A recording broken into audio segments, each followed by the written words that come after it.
Welcome to the MIT Leadership Center video series. My name is Hal Gregersen. I'm the Executive Director of the MIT Leadership Center. Today we have David Markert with us. He's the Director of Business Development at Progeny Systems. Good to have you with us. Thanks. Nice to be here. Speaking of systems, you've worked in a lot of systems throughout your leadership career in a lot of different contexts. And a very simple question, frankly. From your work, your world, your story, what are a few of the things that matter most when it comes to leadership? So I was a young officer. I was a fighter pilot in the Navy, and I was in my first fleet fighter squadron, F-14 fighter squadron, and I had heard about these guys from Top Gun, and I didn't really know what it was. You know, the movie was out, and I'd seen the movie, and that got the O Club pretty crowded on a Wednesday night, but I didn't really know much more than, you know, there were these mythical guys that were Top Gun instructors. And my commanding officer invited an officer over from Top Gun to give the adversary 1v1 lecture, how to fight another airplane 1v1, mano a mano. And his name was Lieutenant Commander Willard, and his nickname or his call sign was Rat. So Rat ended up being a 4-star admiral and had the U.S. Pacific Command, and he rose to great heights and did great things in the Navy. But at this point, he was a lieutenant commander in the Navy, big guy, broad shoulders, had been a football player at the Naval Academy, very impressive. And the way he presented himself, the way he talked, his articulation, his bald statement of facts and then backed up by example, his breadth of knowledge was just eye-watering. And at the time I was probably 28 years old, and I went, I want to be that guy. I want to be like him. So he was a very, very impressive guy, and that was really the first instance, and I've seen a few since, but my first instance of seeing somebody and just going, okay, I want to be that guy. And he was that impressive. He was really an impressive guy. And his command philosophy kind of went through the Navy and his approach to things, and very, very influential. Yeah. And it feels, in the example you've described to me, you know, there's this sense of presence walking into a room that, if I'm interpreting it right, it wasn't an arrogant sense of presence, but it was a grounded, centered sense of presence. Am I reading that right? So he's enormously calm.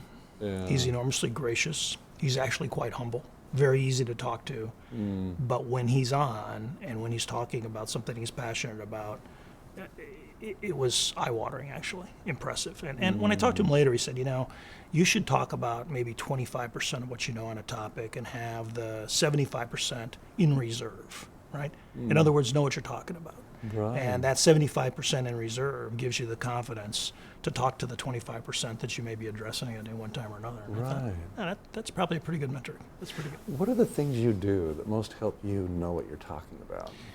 Somebody described an executive to me as somebody who has to manage things they're not expert in. I thought about that, and I thought, you know, that's probably a pretty good definition. So suddenly you've got, geez, you need to know about finance or human resources, or you need to know about the engineering thing, and maybe you're a finance guy, or you need to know about research, and you're a line production guy. So suddenly you've got to come out of your element to try to understand what those people are doing. So you can't be an expert at all things. You can have background in a lot of different things, and all you can do is sort of figure out what ground truth is. And in preparation for this discussion, I mean, a lot of it is about the questions that you ask. And I think that's really important. I think the questions that you ask are saying, what's another way to do this? What did you consider and discard to get to this solution? Like, why are we talking about this? Are there other ways to do this? And the military has a planning process that many think is pretty rigid and perhaps not quite suited for the modern day, but they develop what's called courses of action. And you're supposed to bring the commanding general, in this case, you know, we talked about General McChrystal, 3 courses of action, distinct and different courses of action. And you're supposed to brief all 3 as if they're plausible and feasible and how you would staff them, right? And then the general can weigh, or the admiral can weigh, which is the best course of action, so he can ask a lot of questions. Most business leaders don't have that methodology, but if you think about that and you think either, what are other ways to do this? What are other ways to solve this problem? You can discipline yourself to think about other courses of action. Are we doing groupthink here? Are we following somebody down a rat hole? Are we doing something we've always done before because that's the way we do it? Or are we doing something that's different and unique, or are we doing something that is the right answer? And that's the challenge, I think. As you progressed in the military in a hierarchical sense, did you find you were asking more questions or just different kinds of questions? Yeah, there was an old leader who used to call it in the Navy management by walking around, which was right on. I mean, he's walking around the aircraft carrier, and you'd see the admiral. Hey, aren't you supposed to be on the bridge, like making big decisions? And he wasn't. He's down on the hangar deck, talking to the sailors. He's coming up to you as you're manning up your jet, going, you know what you're doing? Hey, what are you doing? You see problems with what you're doing here? So very approachable, very empathetic individual, but also was kind of getting his own sort of networks going and understanding what was going on just by walking around and talking to people. So I think when I say I ask more questions of more people, it's sort of that. It's kind of the management by walking around, right? Filling in the pieces that you don't know. This notion is as you get closer and closer to the top, say of an aircraft carrier, of a business organization, whatever the top is in a larger organization, it's like you're leading people who know things you don't know, just by definition. Right. And it's the classic, as a leader, especially at that top level, particularly if a person's in a CEO role, but at the top, the issue is, how do you systematically probe what you don't know you don't know? There's some theories and some thoughts that say you surround yourself, or at least one or two devil's advocates, right? Yeah. The person who's always going to challenge you and always going to say black when you say white or green when you say blue. That's hard. That's hard to do. That's hard to find the person that is always going to challenge you. And it's also hard to accept that challenge all the time, every day. It's like your children, right? Teenagers, it's like your teenagers. Yeah, right? exactly. So I found personally that surrounding yourself with people like that is difficult. And I don't know, I can't think of an example in now 30 years of, in the world of professional world, I can't think of an example of somebody that really has that.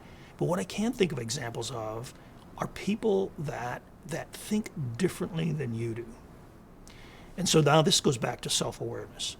Hey, if you understand who you are and you're honest with yourself and you're honest with your strengths and weaknesses, then you're also honest with how you think. And you're honest about where your blind spots are. And if you can find the person that thinks differently than you, he doesn't have to say green when you say blue or black when you say white. Right. But as long as he's thinking differently or she's thinking differently than you, that's a huge plus. And those people you can rely on to go, did you think about this? Did we think about this? And you can count on those folks to think differently and offer a solution that you haven't thought of or the group hasn't thought of because they're independent thinkers. And that's enormously valuable. And I think those people are hard to find, but when you do find them, you got to hang on to them because they're valuable for you as a person, as a leader, and enormously valuable to the organization. What kinds of things could you do as a leader to keep those people? Yeah, so I think that you have to make sure, and I think this goes to all levels of leadership, people have to feel like, number one, they're part of something bigger than themselves, right? I mean, that's human nature. People latch onto things because they want to be part of something that's bigger than themselves, that leaves a legacy that perhaps the individual can't lead. So you're part of something bigger than yourself. You've got to make sure your folks, and particularly your countercultural thinkers, understand their value and their worth. Because being the person that swims upstream all the time when the salmon are coming downstream, that takes its toll. So you got to take that person and you got to say how valuable you are, how important you are to me, because I value your thought. And even though you might be the lone person crying in the wilderness, that's enormously important. It takes its toll on that person. It takes its toll, mentally and physically, but you got to make sure that they know how they're valued. And that's as best I think as you can do to hang on to them.